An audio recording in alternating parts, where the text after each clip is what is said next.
নমস্কার বন্ধুরা, শিলা রান্নাঘরে সবাইকে স্বাগত জানাই। আশা করি তোমরা ভালো আছো, আমিও ভালো আছি। আজকে দেখো ইলিশ মাছ নিয়েছি। আজকে দেখাবো কাঁচা ইলিশের একটা নতুন রেসিপি। সঙ্গে থেকে তাহলে রেসিপিটা দেখো।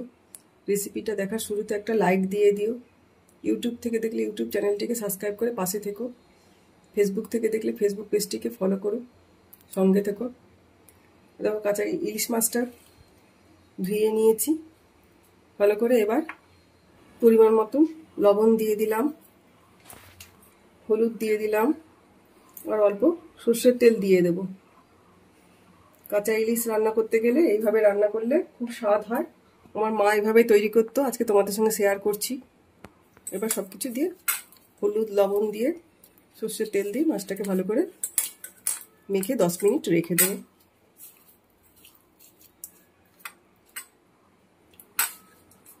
এপিট ওপিট করে ভালো করে লবণ হলুদ তেল মাখিয়ে নিচ্ছি। দেখো সুন্দর করে মাখিয়ে নিতে হবে।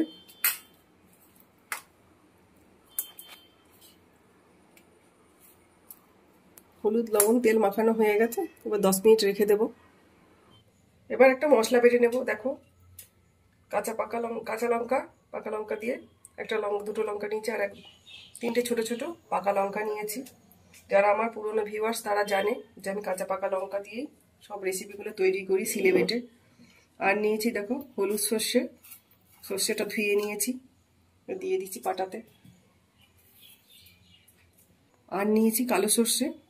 তোমরা চাইলে হলুদ সর্ষে দিয়েও করতে পারো, কিন্তু কালো সর্ষের স্বাদটা একটু বেশি, তাই কালো সর্ষেটা দিলাম পরিমাপ মতো। ধুয়ে নিয়েছি, এবার সিলে তুলে নিচ্ছি।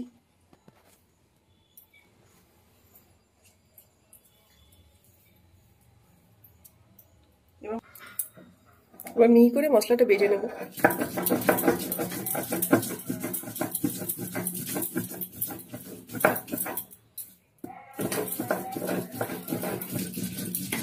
এই মশলাটা তোমরা মিক্সিতেও তৈরি করে নিতে পারবে, তবে সিলে বাটা মশলার স্বাদ একটু বেশি হয়। আমি চেষ্টা করি সিলে বেটে রান্না করার মশলা দিয়ে।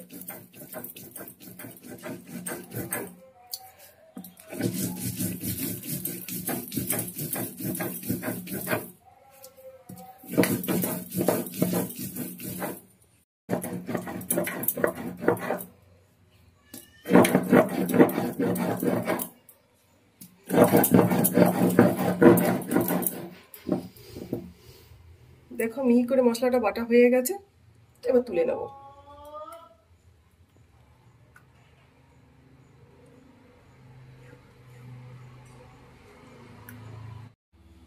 পরিমাণ মতো টক দই নিয়েছি, এবার টক দইটাকে হাতে করে ভালো করে ফেটিয়ে নেব। খুব ভালো করে ফেটিয়ে নিতে হবে যেন দানা দানা না থাকে। ইউটিউব থেকে নতুন বন্ধুরা যারা আমার রান্না দেখছো, ইউটিউব চ্যানেলটিকে সাবস্ক্রাইব করে পাশে থেকো। পাশে থাকা বেল আইকনটা প্রেস করে দিও, যাতে ভিডিও বেরোলে প্রথমে তোমাদের কাছে পৌঁছে যায়। ফেসবুক থেকে দেখলে ফেসবুক পেজটিকে ফলো করে আমার সঙ্গে থেকো, যাতে আমি একটু এগিয়ে যেতে পারি। দেখো খুব সুন্দর করে দইটা ফেটানো হয়ে গেছে, এবার রেখে দেব। কাঁচা ইলিশের রেসিপি, তাই কড়াটা একবারে নিয়ে নিলাম সামনে। কড়ার মধ্যে মশলা যে বেটে রেখেছি মশলাটা দিয়ে দিচ্ছি। পরিমাপ মতো মশলাটা ভালো করে বেটে নিয়েছি, ওটা দিয়ে দিলাম। ফেটিয়ে রাখা টক দইটা দিয়ে দিচ্ছি এর মধ্যে। মাছে লবণ হলুদ তেল মাখানো আছে, তাই একটু অল্প করেই লবণ দিয়ে দিচ্ছি। পরিমাপ মতোই করে দিতে হবে। পরিমাণ মতো হলুদ দিয়ে দিলাম। এবার সর্ষের তেল দিয়ে দিলাম। ভালো করে এই সব কিছু হাত দিয়ে মেখে নেব। প্রথমে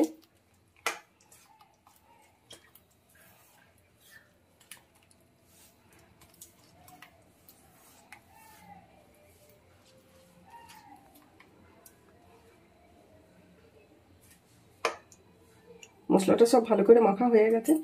এবার এই দেখো লবণ হলুদ তেল মাখানো ইলিশ মাছটা তুলে তুলে ওর মধ্যে দিয়ে দেবো।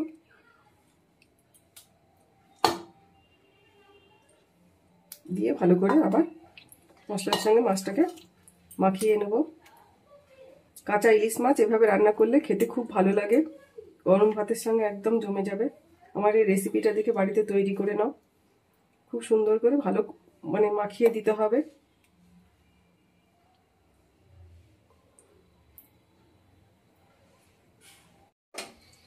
এবার গ্যাসে বসিয়ে দেব, ঢাকনা দিয়ে দেব, গ্যাসটাকে একদম লোতে করে দেবো, আস্তে আস্তে হতে দেব। কাঁচা ইলিশের এই সর্ষে দিয়ে রেসিপিটা গরম ভাতের সঙ্গে খুব ভালো লাগে। তোমরা আমার এই রেসিপিটা দেখে তৈরি করে নাও। একটু ধৈর্য ধরে এটাকে কম আঁচে করতে হবে, আজ বাড়িয়ে করলে হবে না। ঢাকনাটা খুলে একবার দেখে নেব। দেখো আস্তে আস্তে কত সুন্দর ফুটছে, রংটা কত সুন্দর হয়েছে মাছের। এবার আস্তে করে মাছগুলোকে উল্টে দেব।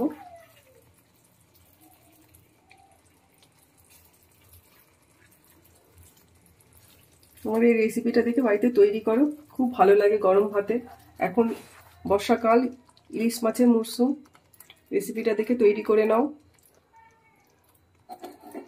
ভালো করে উল্টে দিলাম সব, একটু নাড়িয়ে চাড়িয়ে আবার একটু ঢাকা দিয়ে দেব।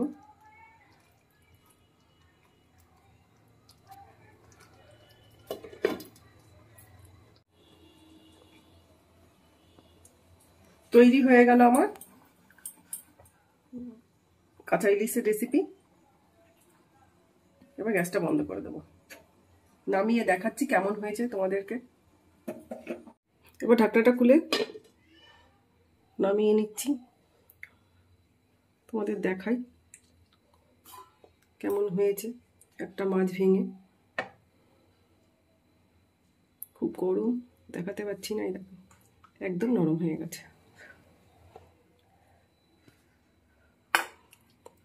এই দেখো ভেঙে গেল, একদম নরম হয়ে গেছে। এভাবে তৈরি করে নিলে খুব ভালো লাগে গরম ভাতের সঙ্গে।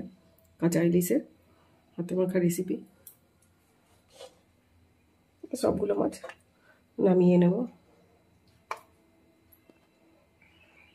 রংটা দেখো দুর্দান্ত হয় এভাবে রান্না করলে, স্বাদও লাগে খুব ভালো।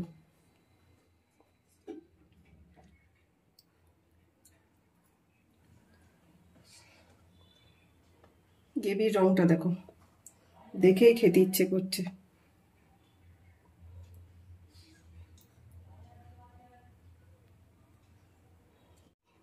ইলিশ মাছের এই রেসিপিটা যদি তোমাদের ভালো লাগে, লাইক করবে, কমেন্ট করে জানাবে, শেয়ার করবে।